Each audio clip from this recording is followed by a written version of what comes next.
everybody. I'm coming to you from the seat of a juniper tree. I discovered this beautiful juniper tree when I was walking down the dirt road that leads to the Jordan Road trailhead, and from that point you can access the Chabola Pass, Jim Thompson. There's like a really nice trail network that feeds into this part of Uptown.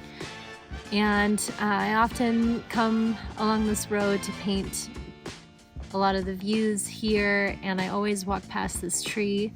It always kind of calls to me because of its really interesting shape. I love kind of the arcing, twisted nature of the trunk and just the character in all the branches. You can kind of see that it is hugging the slope next to the road, and it seems like people use this as a mountain biking path, and it really just feels like it's rooted in the earth and kind of holding the earth, and I notice it every time I walk by. So I wanted to paint it, and I wanted to create this more instructional video on really how I, create this intimate portrait of a tree in a landscape, because I do that a lot, and I think that the tree in a landscape adds a lot of character and even some narrative as well. So obviously I've kind of placed it more centrally in the composition, and it's the focus of the scene. I also kind of explore the backlighting elements a little bit, and I'm at this time of day where the sun is setting behind the tree, so when I finish, it's really more of a kind of a dusk twilight scene. So you have kind of a mesh of those elements in the plein air study. So there's a lot of interesting close values and neutrals that are fun to play with as well. They can make painting on site a bit of a challenge. So I'm excited to show you my process working through all of that, and just happy to spend a little more time really sharing each step and how I simplify a scene that maybe has a lot of complex elements. So yeah, I hope you can take something away from this painting of a tree, and thank you so much for watching. Have a beautiful day. So my palette contains titanium white, yellow ochre, Indian yellow, which is a new yellow I've added, cadmium lemon yellow, and that's going to be my cooler yellow. Then I've got cadmium yellow medium, and that is warmer, a bit richer. Alizarin crimson, which is my transparent cool red. Cadmium red medium, which is my warm red. And then I've got cadmium red light, which is another new color that I've added to kind of play with those temperatures more. Ultramarine blue, which I've always used, and then cerulean blue hue. The hue makes it a bit less toxic, but it looks similar. And I'm going right into my sketch here. You can see I've used a yellow wash underneath, and that's going to be my new transparent Indian yellow that I've really been enjoying for the underpainting. And here I'm just figuring out the composition where I'm going to be placing the major shapes. And obviously the tree here, the juniper tree, is my main focus. So where I am putting that tree is essentially the most important part, and everything else in the painting is really just going to be acting as a way to point to this tree. So it's going to be kind of the secondary focus. As you can see, the tree is pretty central, but I do have it a little bit off to the left with the curvature and the way the mass is going to be held there and the direction of the branches. So it's important to put things a little tiny bit off center, even if it is your focus. You don't really want to put things smack dab in the middle of your painting. And I'm really exaggerating the sloping nature of this hill here, and I'm trying to balance out the way the supporting vegetation is landing here. And I've got that beautiful horizon line in the background that kind of also offers a pyramid shape to the composition. And that hillside in the background is really very similar to the colors of the foreground. It's not super far away, but you'll see I'll be kind of using that as one mass and pushing the atmosphere on it to make the foreground elements come forward. Now I'm just starting with my block-in, and the block-in is going to be super thin colors that I usually, like to do my darks and my medium range values first. But again, they are super thin down, so I can very easily paint over them. This is just to kind of give me an idea of general temperature and value placement right in the beginning here.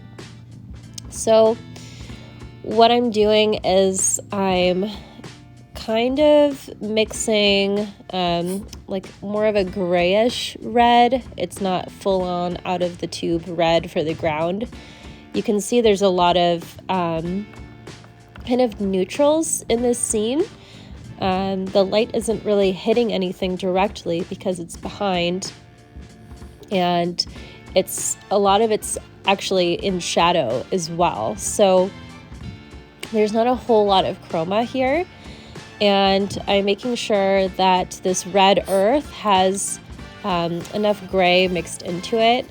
So I'm modifying it with my blues and yellows, which is essentially like, a green, which, all complementary colors act as great modifiers. And green is the complement to red. And with my ability to mix my own colors, I can really adjust those temperatures in the way that I need to, especially for a scene like this where you don't have a lot of value contrast. The temperature differential is going to be super important. So distinguishing the difference between those greens, you can see that the sun is kind of hitting the tops of these bushes, and that creates a little more saturation in the core shadow, whereas the vegetation lower to the bottom of the composition is definitely more in shadow, and it has some cooler elements in it. And so I've got, a little more of my blues in the bottom there, and I'm kind of strengthening the saturation a little more around the tree where the sun is kind of backlighting and hitting the sides of things and coming in over the top of some things. And I really am enjoying this new yellow and red that I've added to my palette because it gives me a little more ability to play with those temperatures. And now in this tree here, I'm really kind of exaggerating the warmth in the core shadow of the tree. And that's just gonna help me really distinguish it from those background trees, which I'm gonna push the cool temperatures on those. So I've got my cadmium red medium, and I've got my Indian yellow and my cadmium yellow medium with the ultramarine blue Obviously, I'm using more blue and yellow to create that green, but the red is acting as a great modifier for that core shadow. And you can see that my block-in for the background is going to be a little bit bluer than what it'll actually end up being. But that's kind of a nice note for me as I continue painting to keep that background area just super cool and really just try to differentiate from these foreground greens. So, you know, green is hard in general, but when you've got the values and temperature close together, it makes it even more challenging. So you really want to use all your tools in your toolbox to kind of say, how am I going to push these apart? And you can see that the light is kind of highlighting more of the background hill and hitting the sides of a lot of those trees. And the sun is really kind of blasting through, so I'm just gonna shift the perspective here and reorient a little bit. There you go. And now you can see definitely more of the colors that I'm using in this underpainting. And you can really see some of those cooler yellows in the background.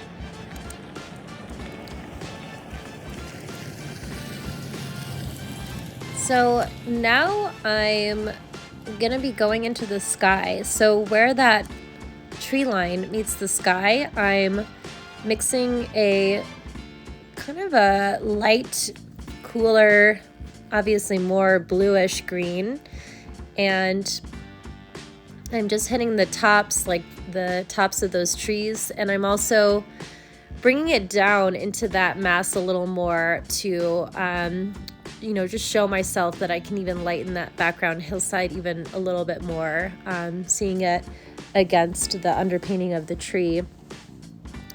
And the sky gets really super light at this time of day. This kind of like, you know, the sun is setting, going into twilight hour, and you've got some beautiful yellows from the rays of the sun being closer to the horizon. So I've got a very light bluish yellow-white for the sky. I've got my cerulean blue hue with a little bit of lemon, cadmium, lemon yellow, and my titanium white. Really heavy on the white in this mixture because of how light the sky is right now. And it's always fun to kind of play with the harmony and the key of the painting. And you know, you can always add a little bit more yellow or blue depending on how it's looking at that time of day. And just keeping it super, super light up there, and wanting also to create some of those darker masses where the trees meet the ground plane. And making sure again that I make those a little bit more blue rather than my foreground green masses. What I'm doing with those is kind of carving the shape of the tree out a bit more. So this trunk is still in its negative space phase. And I know that the light is quickly going, so I'm focusing on this hillside, which is going to change fast, and I know that tree is going to remain in shadow, so I'm leaving that, and I'm making sure that I'm getting in those highlights for the hillside before I go back into the tree, because that's all going to change pretty fast. And I've got kind of a gray mixture, kind of a grayish green, but I'm making sure that I'm kicking those highlights off with a little bit more lemon yellow. You've got some beautiful backlighting as well as side lighting, and it can be a little confusing where the side lighting of the trees meet because the greens are very similar. And now that I've carved a little bit more of this tree shape out, I'm gonna add a little bit more of the vegetation back in. And here I'm moving in with some thicker paint and a little bit more chroma now that I've kind of got my bearings of the temperature of things. This is where I can also play with edge work a bit more. Obviously, I've softened the edges a lot in the background, and I still want the tips of my tree to be soft, kind of where it meets the atmosphere. But I'm also really wanting to push it to the foreground and wanting it to stand out from that background mass. And as I move into the tree, unfortunately my clip is kind of blocking the color of this tree in the video, but you can see that it's actually quite light, and it is standing out from everything else, it feels like. So it's standing out from the core shadow of both its own foliage and the foliage behind it. If you squint, you can see that that trunk is lighter in value than what is surrounding it. And that is very common when things are in shadow and away from the light. And you can see that I also want to make sure that, again, where this tree is hugging the earth, the edges of the branches and the trunk are gonna be my darkest darks too. So they're warmer, they're dark, and it kind of creates this outline of the tree that really makes it pop from its surroundings a bit more. And going in with those branches helps me to kind of distinguish the space with a little more detail. So you can see, you know, I've basically finished my block in, and those branches are kind of, you know, going in last, but I've got a lot of my underpainting still is pretty lightly painted, so I can go in with my darkest darks and they will still read as dark, which is so important. If you know the planning of your painting, you know when to kind of go in thick versus thin with your paint. And now I'm just using my notes of what the values and temperatures are, and I'm just going in with thicker paint. So I'm going in with those darks and those highlights. I'm mixing grays, I'm mixing higher chroma and kind of splashing them in. I'm working on that mountain bike trail too, which you can see is lighter. It's more part of a flat ground plane, so it's reflecting more of the sky, and that trail is gonna appear lighter against the hillside. So and I'm wanting to, you know, add a lot more warmth to that trail versus the bark of the tree, which you can see is a cooler mixture of kind of a grayish brown. So you can see I'm really playing with a lot of grays and browns, which is essentially just my colors mixed with modifiers and either no white or a little bit of white. And you can also see that I'm playing with a lot of beautiful yellows too. Like I'm playing with the warm and cool yellow and still refining those edges of, you know, where it's softer, where it's harder. Obviously the branches are going to be a lot harder than the foliage. So I'm going in with those harder edges of my dark browns and making sure that I get that a little bit of core shadow in my bushes and vegetation, making sure that I'm keeping the ground plane light enough. You can see that the sun has completely gone down, it's no longer at the edge of that hillside, creating those beautiful highlights on the edges of the trees. So I'm kind of a little bit just working with memory and also what my underpainting is saying, and I'm kind of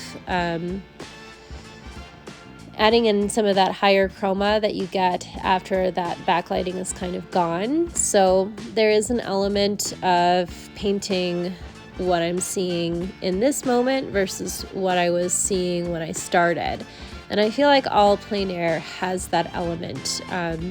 So you're kind of breathing together these elements of time. So, it's not an exact rendition always of what the light was doing in that exact moment. Oftentimes it is, but a painting will usually take you a little bit longer than what the light effect is doing. So I think that's unavoidable.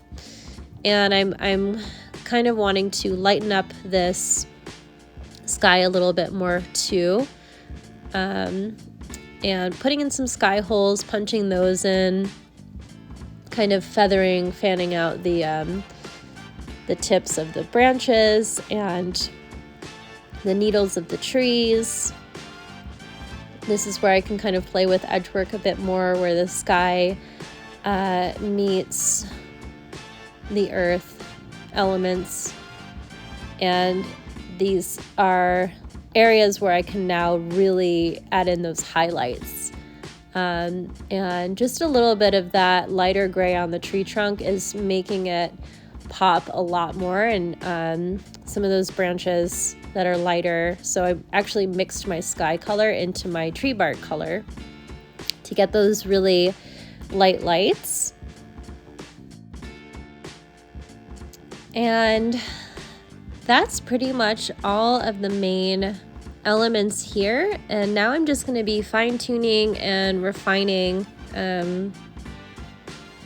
placements of my darks and lights, fiddling with those edges a little bit, making sure that mountain bike trail, that depression in the earth is kind of mimicked in the slope. So I'm pushing that gravel into the sides a little more. And you never want your terrain to be too geometric, I feel like the plains, you want to blend them together somehow, like bringing elements of them into each other to make it feel more organic and natural. So these are just the little edits that I'm making now. And, the main takeaway of this plein air painting is that you just want to keep everything super simple, and you basically need to have a plan when you start painting.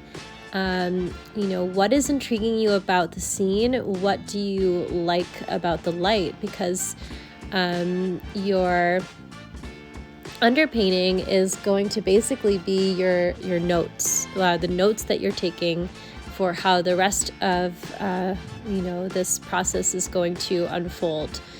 And I did 2 little sketches, preliminary sketches, to just gauge my values and temps, see whether I wanted to do 2 trees or 1 tree. And you don't even have to do a preliminary sketch, but it can help you figure things out a little for the main painting here. And you can see those 2 studies on the bottom. It's fun to kind of line up the scene when you're done. Thank you so much for watching, and I really hope that you liked this video and subscribed to my channel See you again for our next video.